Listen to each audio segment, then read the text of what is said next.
골로새서 1장 23절부터 29절 끝절까지 교독하겠습니다.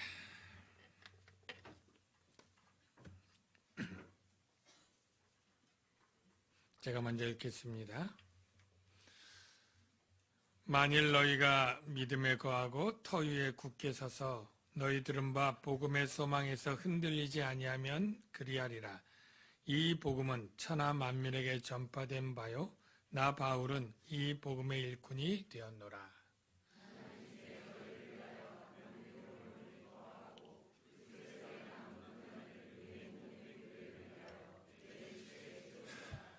내가 교회의 일꾼 된 것은 하나님이 너희를 위하여 내게 주신 직분을 따라 하나님의 말씀을 이루려 함이니라.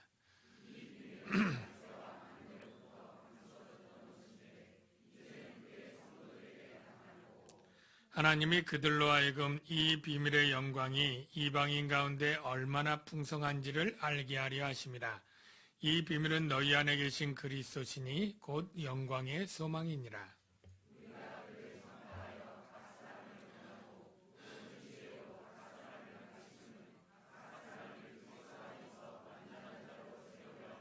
다 같이요. 이를 위하여 나도 내 속에서 능력으로 역사하시는 이의 역사를 따라 힘을 다하여 수고하노라. 아멘. 우리 자위에 앉으신 분들에게 사랑합니다 인사하겠습니다. 사랑합니다. 네, 사랑합니다. 네.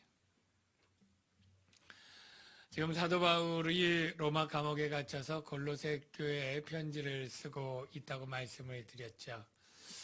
골로새 교회는 사도 바울이 직접 개척한 교회는 아니지만 에바브라의 요청을 받고 그곳 형편을 들었는데 어려움과 문제가 있었다고 했습니다. 골로새 교회 안에 얼마 개척한 지 안 된 교회인데 이 거짓 교사들이 와서 복음을 혼란시키는 가르침을 전하는 것입니다. 그 거짓되고 혼란스러운 그러한 이단적 가르침은 유대주의적인 요소가 있기도 하고 그리고 그리스 로마 헬라 철학 사상도 들어가 있고 그리고 또 금욕주의적인 그러한 것도 있고 또 원주민에게서 나왔을 법한 천사 숭배 사상 이런 것들이 있었다고 했습니다. 그래서 지난주에 사도 바울은 이러한 잘못된 가르침을 제대로 정리할 만한 그러한 진리, 바로 예수가 누구시고 복음이 무엇인지를 새롭게 다시 가르쳐야 될 필요가 있었습니다. 그래서 지난주에 나온 본문 가운데 골로새 교회가 예수 그리스도에 대해서 바르게 알기를 바라서 예수가 누구시고 어떠한 일을 하셨는지를 강조해서 말씀을 드렸습니다. 핵심으로 따지면 예수는 피조물이 아니고 천사 천군보다 높은 분으로서 창조주이다라는 말씀을 했고요. 예수님이 하신 일은 그 어떤 누구도 할 수 없는 하나님과 원수되어서 죽을 수밖에 없는 죄인인 우리를 구원하기 위해서 사람이 되었고 십자가의 죽으심으로 원수된 하나님과의 관계를 화목하게 하는 일을 감당했다라고 말하고 있는 것입니다. 유일하게 우리를 하나님과 화목함으로 구원하게 하신 예수 그리스도 그 어떤 그런 교주나 천사나 어떤 것과도 비교할 수 없는 유일한 구원주로 찬송과 영광을 받기에 합당한 분임을 그렇게 이야기를 한 후에 22절 전절을 보면 그렇게 한 결과 너희를 거룩하고 흠없고 책망할 것이 없는 자로 그 앞에 세우고자 하셨다라고 말하고 있습니다. 이 말은 우리가 나중에 하나님의 심판대 앞에 설 것을 염두에 둔 말입니다. 저와 여러분은 마지막 이 세상을 떠나서 하나님의 심판대 앞에서 엄정하게 우리의 모든 행위대로 심판을 받을 것입니다. 그런데 여러분들은 그 앞에 거룩하고 흠이 없고 책망할 것이 없는 자가 될 자신이 있습니까? 그래서 사탄이 여러분의 어떠한 마음과 여러분의 행동과 모든 동기까지 여러분들을 참수하거나 고소할 거리가 없는 자로 당당하게 설 수 있겠습니까? 네. 아마 그럴 분은 단 한 분도 안 계실 거예요. 저와 여러분이 예수 그리스도를 믿고 있는 지금에도 우리가 은밀하게 짓는 죄와 악한 일들이 우리는 너무나 잘 알고 있기 때문이죠. 그런데 성경은 바로 너희를 거룩하고 흠없고 책망할 것이 없는 자로 그 앞에 설 수 있게 해 주신다는 거예요. 우리가 잘해서입니까? 우리가 열심히 노력하고 애써서 그리고 착한 일을 많이 해서 될 수 있습니까? 윤리적으로 도덕적으로 될 수 있습니까? 아닙니다. 아무리 노력하고 애써도 우린 그렇게 될 수 없습니다. 오직 바로 그의 육체의 죽음으로 바로 하나님이시고 사람이신 예수 그리스도가 이 땅에 오셔서 우리 죄인들의 죄값을 다 지고 대속함으로 말미암아 우리가 하나님 앞에 거룩하게 된 줄로 믿습니다. 흠이 없게 되고 책망할 것이 없는 자가 된 줄로 믿습니다. 물론 이 말은 우리가 이제 이렇게 됐으니 함부로 막 살아도 된다, 성화의 과정은 전혀 필요치 않다라고 말하는 것이 절대 아닙니다. 우리는 선한 일을 위하여 지음받았고 열심히 착하게 노력하며 애쓰며 살아야 됩니다. 그러나 그것으로 결코 하나님 앞에 흠없게 될 리가 없다라는 것을 우리가 알고 겸손하게 하나님을 의지하고 신뢰하며 그렇게 살아가는 자가 되어야 될 줄로 믿습니다. 그래서 23절에 보면 너희가 열심히 노력하고 행하고 하면 이렇게 된다라고 말하지 않고 너희가 믿음에 거하고, 믿음이 뭘까요? 그 대상 예수 그리스도. 그리고 믿음의 내용 뭘까요? 예수 그리스도가 우리를 위하여 대속의 죽음과 부활로 구원하셨다라고 하는 믿음의 대상과 믿음의 내용을 확실히 해서 믿음에 거하고 터 위에 굳게 서서 너희의 들은 바 복음의 소망, 복음이 우리에게 주고 있는 그러한 거룩하게 되어서 하나님의 영광의 나라의 영생을 얻게 하는 이 소망을 흔들리지 아니하면 그리하리라. 축복합니다. 이 세상에서도 지금 갖가지 정말로 이단 사이비와 신학자들 가운데서도 종교다원주의 같은 잘못된 가르침이 많이 있는 이때에 여러분들이 이 복음의 소망을 갖고 믿음의 터에 절대 흔들리지 않는 바른 신앙, 바른 신학 가운데 신앙생활 잘하는 분들이 다 되시기를 주의 이름으로 축원합니다. 그러면서 사도 바울은 이 복음이 천하 만민에게 전파된 바요, 나 바울은 이 복음의 일꾼이 되었다라고 말하고 있는데요. 먼저 천하 만민에게 전파된 것을 오해하기 쉽기 때문에 좀 설명을 드리겠습니다. 천하 만민의 의미는 이 지구상 위에 존재하는 모든 사람들이라는 뜻으로 우리가 이해하고 있을 것입니다. 그런데 원문을 직역하면 이 뜻이 아닙니다. 원문을 직역하면 바로 모든 영역에 있는 피조물이라고 되어 있습니다. 바로 인간을 초월해서 온 천하 수평적 개념에서 수직적으로 바뀝니다. 그래서 지상뿐 아니라 하늘 위, 땅 아래, 그리고 바다 아래, 바다 가운데까지 포함되어서 더 영역이 넓어지고 사람만 구원하는 게 아니라 이 직역하면 바로 모든 피조물, 사람뿐 아니라 모든 동물, 식물 또는 생물, 무생물, 하늘의 달과 해와 별, 그리고 공기까지, 그리고 청사, 천군, 영적인 존재들까지 이게 다 복음이 전파되었다, 그런 뜻입니다. 그 뜻을 좀 증명할 수 있는 그러한 구절이 계시록 5장 13절을 한번 확인해 보겠습니다. 내가 또 들으니 하늘 위에와 땅 위에와 땅 아래와 바다 위에와 네 군데로 영역이 넓어졌죠. 그리고 그 가운데니까 또 두 배로 늘어나죠. 모든 피조물이 이르되 뭐라고 합니까? 보좌에 앉으신 이와 어린 양에게 찬송과 존귀와 영광과 권능을 세세토록 돌릴지어다. 하나님께 구원의 영광을 돌리는 것은 구원받은 사람뿐 아니라 하늘 위, 땅 위, 땅 아래, 바다 위 이 모든 영역의 피조물이 돌들이 소리질러 찬양하듯이 공기가, 나무가, 짐승들이 그렇게 하나님을 구원을 찬양한다는 거예요. 이것이 왜 그럴까라고 이유가 궁금한데요. 그 이유를 또 설명해 줄 수 있는 구절이 로마서 5장 19절에 있는데요. 이렇습니다. 피조물이 고대하는 바는 하나님의 아들들이 나타나는 것이요. 바로 우리들이 구원받고 하나님의 아들로 부활하는 그것이 나타나는 것인데요. 구원의 완성. 왜냐하면 피조물이 바라는 것은 피조물도 썩어짐의 종노릇한 데서 해방돼요. 피조물이 썩어짐의 종노릇한다는 건 여러분 아십니까? 이게 무슨 말인가요? 아담이 죄를 짓고 타락하여서 죽어서 흙으로 돌아가고 썩어지는 것 알지만 피조물도 다 그렇다는 거예요. 동물, 식물 다 그런 것 이해가 되는데요. 여러분, 해와 달도 병들고 늙고 흐려지는 거예요. 저는 이 공기가 요즘 미세먼지가 많고 혼탁해지는 것 다 피조물이 썩어지는 거예요.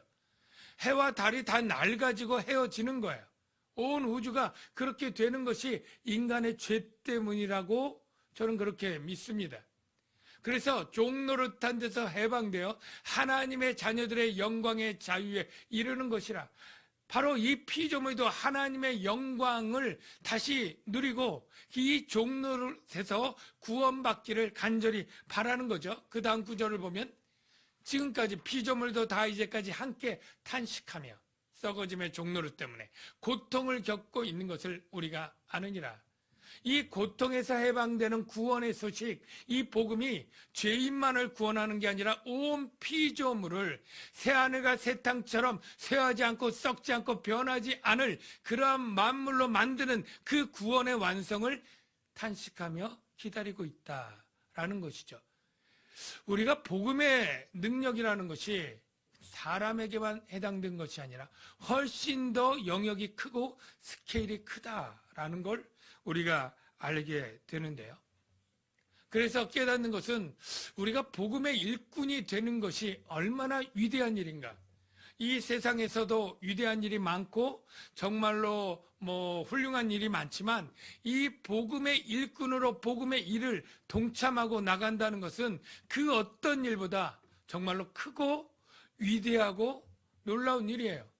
우리가 환경보호, 그린피스 이렇게 하는 일들도 있는데 정말로 복음을 전해서 구원을 이루는 이 일이 가장 직접적이고 효과 만점의 위대한 환경보호의 일이고 그것이 바로 복음을 전하는 이 일의 결과다라는 것을 여러분 아시기를 바랍니다.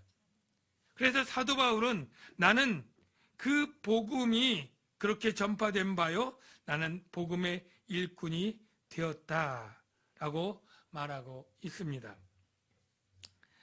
복음의 일꾼으로서의 사도 바울은 어떠한 마음과 태도로 그 일을 감당했을까요? 24절에 보면 그 마음과 태도가 나타나 있는데요. 나는 이제 너희를 위하여 받는 괴로움을 기뻐하고. 자, 너희를 위하여 받는 괴로움 뭘까요? 바로 너희는 골로새 교회일 거고요. 그런데 물론 골로새 교회뿐 아니라 바울이 이방인을 위해서 복음을 전한 모든 교회들이 다 해당이 될 텐데 그를 위하여 받는 괴로움이 있다라고 하는데 무슨 괴로움을 받았는지 여러분 추측할 수 있잖아요. 먼저는 로마 감옥에 지금 갇혀 있죠. 이 괴로움을 왜 당합니까? 복음을 전하기 위해서 다니다가 정치적 소동죄로 고소당한 거죠. 그리고 이 바울이 이 성경 다른 곳에서 말할 때 얼마나 괴로운 일이 많은지 내가 매를 여러 번 맞고 태장으로 맞고 죽을 만큼 맞고 바다에 빠졌고 자지 못하고 춥고 굶주리고 헐벗고 비방을 받고 욕을 먹고 멸시를 당하고 이런 얘기들이 너무너무 많이 있지 않습니까? 이게 다 복음을 전하기 위해서 그렇게 받은 것이죠. 그런데 이런 괴로움을 기뻐한다라고 말합니다. 복음의 일꾼으로 당하는 괴로움을 기뻐한다. 어떻게 기뻐할 수 있을까요? 바울이 정신세계가 잘못된 것은 아닐 것이고요. 그가 믿는 믿음 때문입니다. 어떤 믿음이며 어떤 소망일까요? 고린도후서 4장 17절에 보면 알 수 있는데요. 바울이 이렇게 말합니다. 우리가 잠시 받는 환난에 경한 것이 지극히 크고 영원한 영광에 중한 것을 우리에게 이루게 함이니. 여러분, 이걸 자세히 보면 두 가지가 대비되어 있죠. 환난과 그리고 영광. 그런데 이 환난은 경한 것이고요, 영광은 중한 것이랍니다. 환난은 표현은 안 되어 있지만 영광이 지극히 크고 이거는 상대적으로 작은 거겠죠. 그리고 환난은 영원한 것에 대비되어서 일시적이고 짧은 것이고 영광은 영원해요. 이 세 가지에 대비된 것을 생각해 볼 때 지금 당하는 이 괴로움이 그래 영광이 중하게 영원토록 그리고 지극히 크게 올 것을 생각하니 기뻐할 수 있는 줄로 믿습니다. 여러분들이 복음의 일꾼이 되어서 일을 할 때에 여러분이 당연히 힘들고 어려운 일이 있을 겁니다. 목사님, 제가 일하면서 힘들고 어렵고 괴로운 일 안 당하면서 일할 수 있는 무슨 방법은 없을까요? 네, 없습니다. 왜 없느냐면 예수님이 이미 말했기 때문이에요. 여기 보면 그리스도의 남은 고난을 그의 몸된 교회를 위하여 내 육체에 채우노라. 바로 그리스도의 남은 고난이 있다는 것입니다. 그래서 내가 그 교회를 위해서 내 육체에 채워야 된다고 말하는 거예요. 여기서 한 가지 조금 짚고 넘어갈 것이 있는데요. 그리스도의 남은 고난을 잘못 해석하면 안 됩니다. 그리스도의 남은 고난은 그리스도가 당할 고난을 100이라고 쳤을 때 그리스도께서 한 90% 당하고 10%는 남겨놔서 그 제자들이나 백성들이 당하도록 남겨놨다는 의미가 아닙니다. 왜 이러면 안 되냐면 그리스도의 대속적 고난이 완전히 되지 않으면 우리의 대속이 완전히 되지 않은 것입니다. 대속적 고난을 우리 죄인들이 대속할 수 있는 능력도 없고 자격도 없습니다. 그래서 그리스도의 남은 고난이란 그리스도가 져야 될 고난을 100% 다 하고 바로 그리스도께서 우리 백성들이 져야 될 고난들을 또 남겨두신 것이라는 거예요.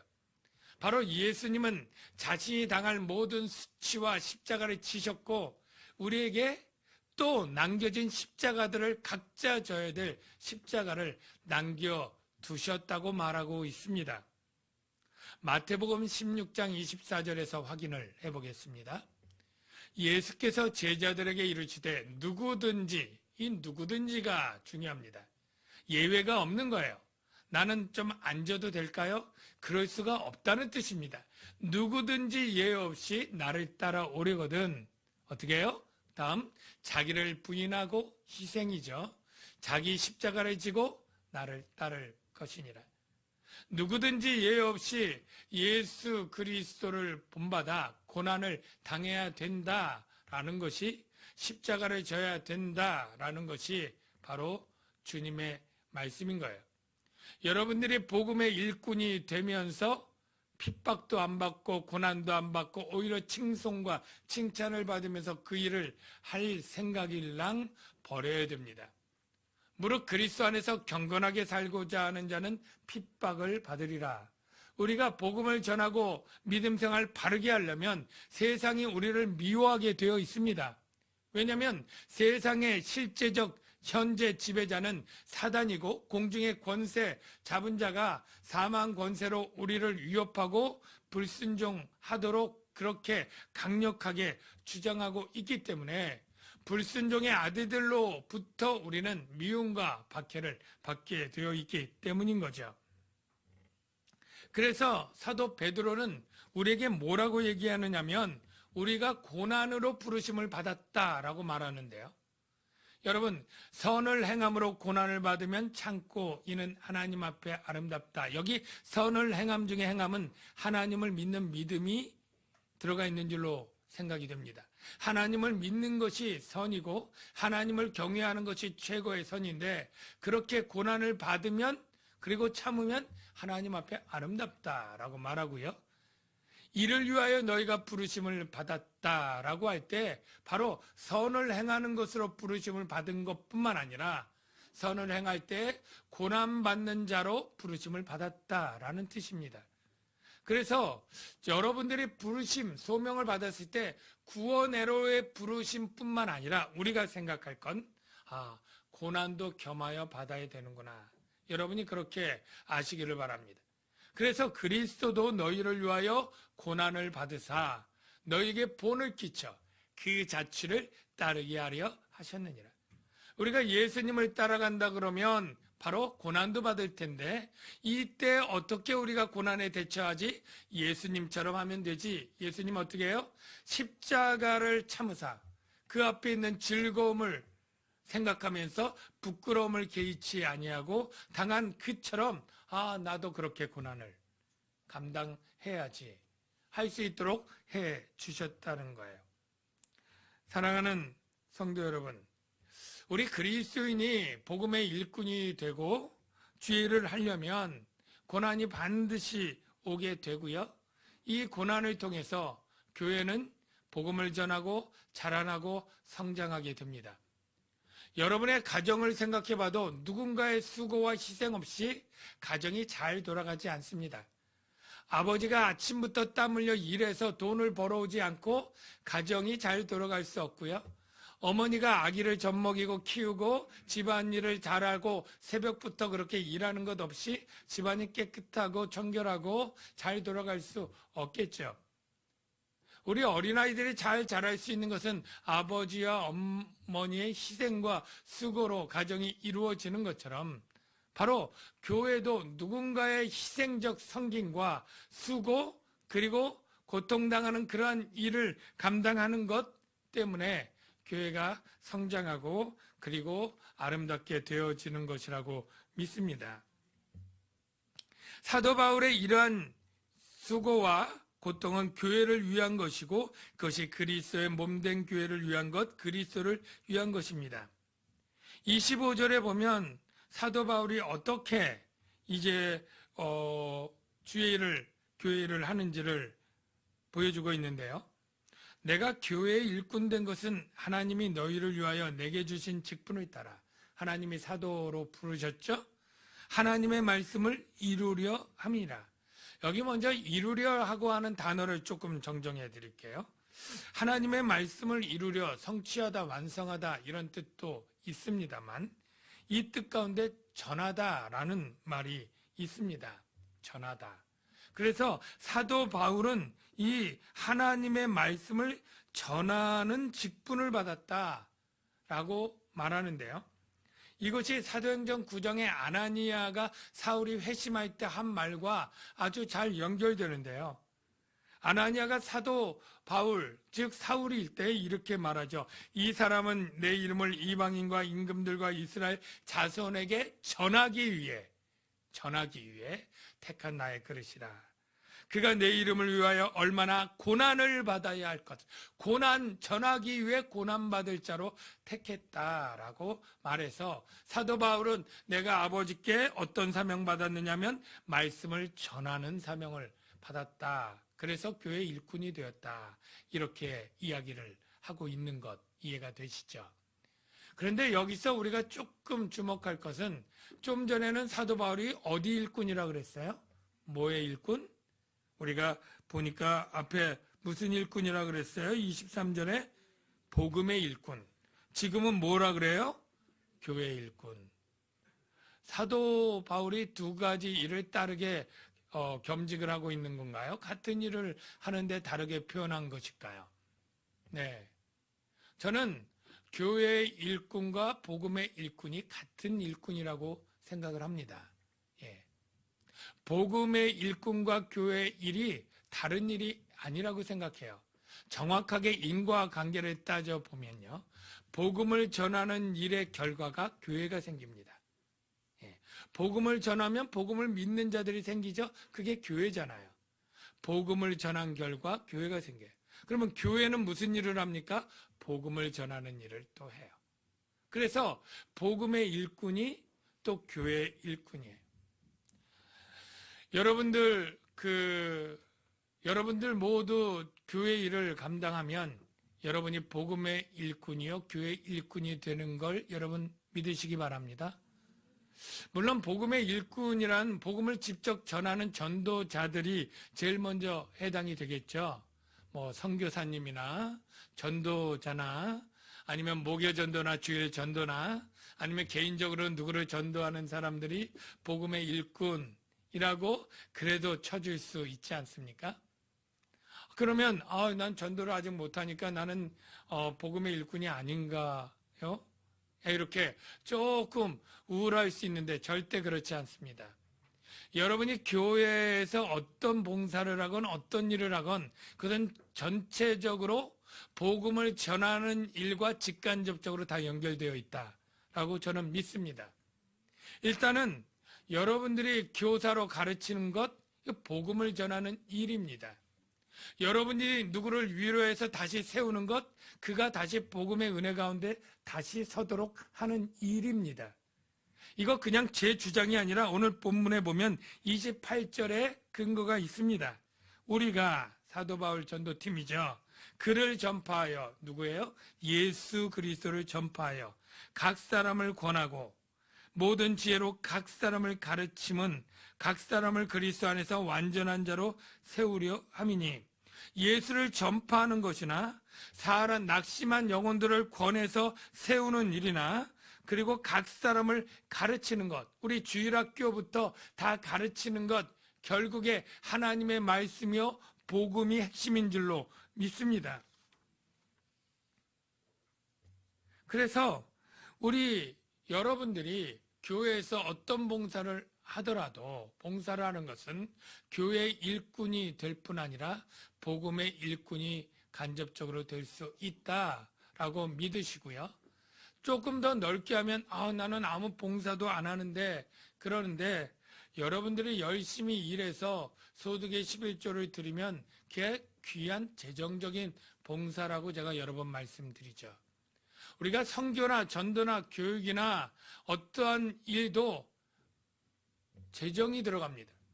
우리 국방비로 국민이 세금을 내지 아니하면 군인들이 어떻게 싸울 수 있겠습니까? 우리 교회가 총력으로 사람을 복음으로 가르치고 훈련시키고 다시 세우고 다시 복음을 전하는 많은 일에 귀한 물질이 들어가는데, 여러분이 정성껏 드린 그러한 11조 헌물이 다 그 비용으로 쓰여지고 그 일을 열매 맺도록 하는 중요한 일을 감당하기 때문에 여러분이 직접 복음을 들고 나가지 못할지라도 전도지를 만드는, 선교비를 보내는, 교회 개척헌금을 보내는 그러한 일에 여러분이 관여하고 있다면 넓게는 여러분도 교회 일꾼이요 복음의 일꾼이 된다라고 말씀을 드리고 싶습니다. 그런데 우리가 일꾼이 될 때 어떻게 일해야 되는가? 일꾼은 어떠한 태도와 열심으로 해야 되는가? 설렁설렁 일해도 일꾼이라고 하는가? 여기 일꾼의 단어 뜻이 이 디아코노스라고 하는 헬라어인데 몰라도 돼요. 그런데 그 디아는 이제 전치사고 코노스는 코니스에서 유래됐는데 이 말이 먼지가 나도록 속도를 냄이란 단어에서 유래가 됐다 그래요. 그러니까 일꾼은 대충대충 하는 게 아니라 먼지가 날 정도로 속도를 내는 사람에게 붙여준 전문가에 대한 용어예요. 제가 2주일 정도 교회 시설 인테리어 하는데 전문가들이 와서 도배도 하고 장판도 깔고 필름도 붙이고 하는데, 전문가가 있고 그냥 데려온 뭐라 그래요? 시당가야, 데모던가야, 그러니까 보조자가 있잖아요. 일하는 속도가 다르더라고요. 그냥 우리는 할 수도 없지만 내가 하면 10시간 걸릴 일을 전문가들은 2-3시간 만에 아주 하지 않습니까? 사실은 우리가 교회 일을 할 때 바로 이러한 전문가처럼 속도 내서 열심히 일하는 것이 바로 사도 바울이었고 우리가 모범으로 살아야 될 줄로 믿습니다. 그래서 사도 바울이 어떻게 일했느냐, 29절 끝에 보면 이런 내용이 있죠. 힘을 다하여 수고하노라. 힘을 다하여. 힘을 50% 쓴다는 것이 아닙니다. 내가 가진 은사와 시간과 힘을 100% 다하여 수고한다. 쉬운 일만 한다는 게 아니에요. 어려운 일도 한다는 거예요. 우리가 교회 일꾼, 복음의 일꾼 될 때 우리가 열심히 수고하고 힘을 다하여 일하는 것을 하나님이 기뻐하실 줄로 믿습니다. 그러면 너무 힘들어서 탈진하지 않겠습니까? 어떻게 그렇게 계속 해나갈 수 있겠습니까? 라고 묻는다면 비결이 있어요. 그 비결은 그 앞에 기록되어 있죠. 이를 위하여 나도 내 속에서 능력으로 역사하시는 이의 역사를 따라. 하나님의 일, 교회 일은 하나님이 우리 스스로 혼자 독립적으로 하도록 내버려 두지 않고 우리 안에 계신 하나님, 그분이 권능이요 역사하시는 분인데 우리를 통해서 힘을 주고 충전시키시고 다시 세워서 그 일들을 하게 하시는 것이라고 믿습니다. 그래서 여러분들이 일할 때 어떻게 일해요? 하나님이 공급해 주시는 힘으로 일하라 라고 말하지 않습니까?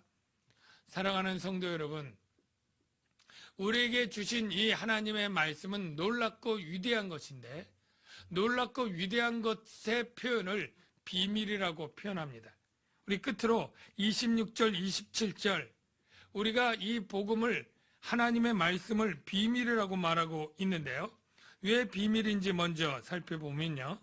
이 비밀은 만세와 만대로부터 감추어졌던 것인데 이제는 그의 성도들에게 나타났고, 자, 먼저 우리가 알고 있는 이 복음은요, 세상 지혜로는 알 수 없는 비밀이라는 사실을 여러분 분명히 아시기 바랍니다.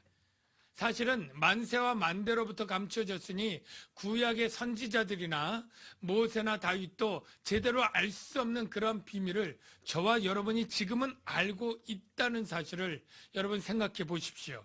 얼마나 놀랍습니까? 그래서 사도 바울이 고린도전서 2장 6절에 이런 말을 한 것이에요. 우리가 온전한 자를 중에서 지혜를 말하노니, 바로 복음에 관한 지혜죠.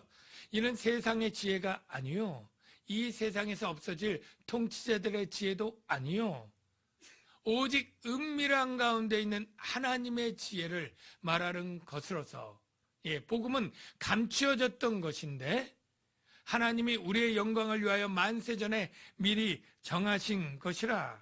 여러분, 바로 예수 그리스도와 그의 구원은 이 구약의 선지자들도 제대로 알지 못했던 것이고, 물론 세상의 지혜자, 철학자 절대 몰랐고요. 지금도 모르고 있지 않습니까? 네. 그런데 이 비밀이 복음이에요. 로마서 16장 25절의 그 증거를 보십시다. 나의 복음과 예수 그리스도를 전파함은 영세전부터 감추어졌다가 이제는 나타내신 바 되었으며, 예수님 오시면서 나타났죠. 영원하신 하나님의 명을 따라 선지자들의 글로 말미암아 모든 민족이 믿어 순종하게 하시려고 알게 하신 바 그 신비의 계시를 따라 된 것이니, 선지자들이 물론 예수님에 대해서 예언을 했지만 진리지만 일부분만 희미하고 모호하게 나타낼 뿐이었죠. 그러나 예수님이 오셔서 그 모든 것을 아주 분명하고 명확하게 드러내셨죠.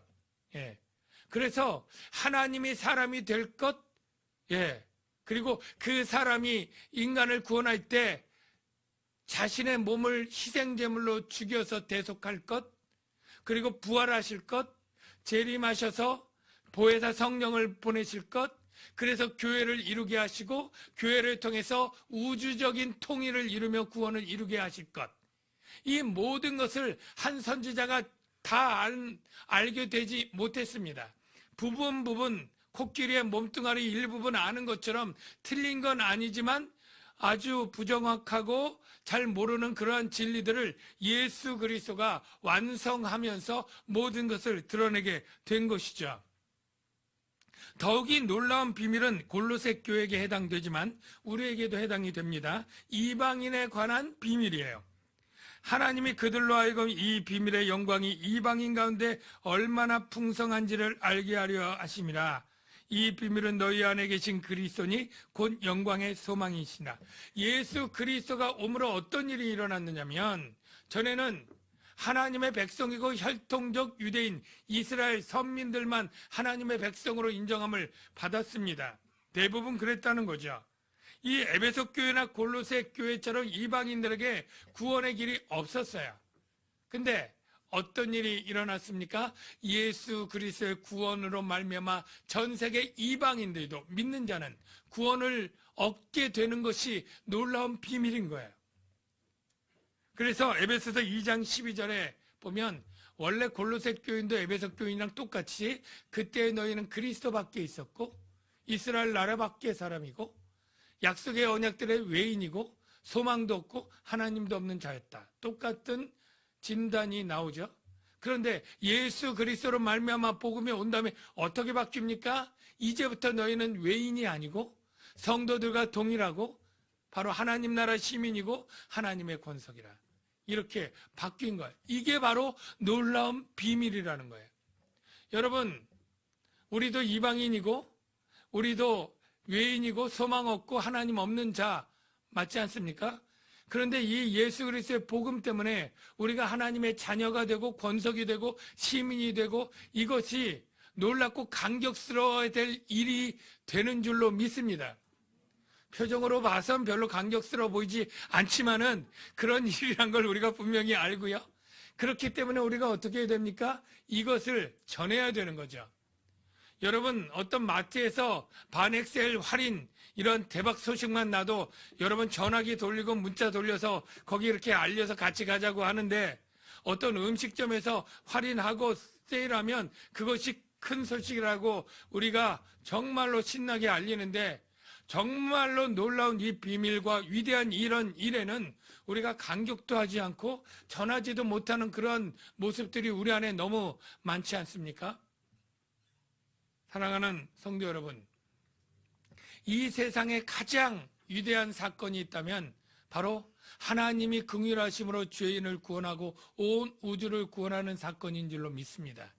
가장 뛰어난 지혜가 있다면 이 복음 안에 담긴 하나님의 지혜인 줄로 믿습니다. 이것들이 우리에게 주어졌습니다. 우리는 이것을 감사하고 기뻐할 뿐만 아니라 어떤 고난과 괴로움에도 이것들을 증거하며 복음의 일꾼, 교회 일꾼으로 살아가는 자들이 돼야 마땅할 줄로 믿습니다. 이 시간에 우리 같이 찬양하면서 하나님의 그 사랑이 얼마나 큰지 위대한지를 찬양하고 하나님 우리가 그렇게 복음에 대해서 감격하며 복음의 일꾼으로 살아갈 수 있도록 우리를 도전하여 주시옵소서. 우리가 기도하도록 하겠습니다. 이 시간에 부를 찬양은 바로 그 사랑입니다. 우리를 위해서 자식을 죽이신 하나님의 사랑. 우리 같이 찬양하겠습니다.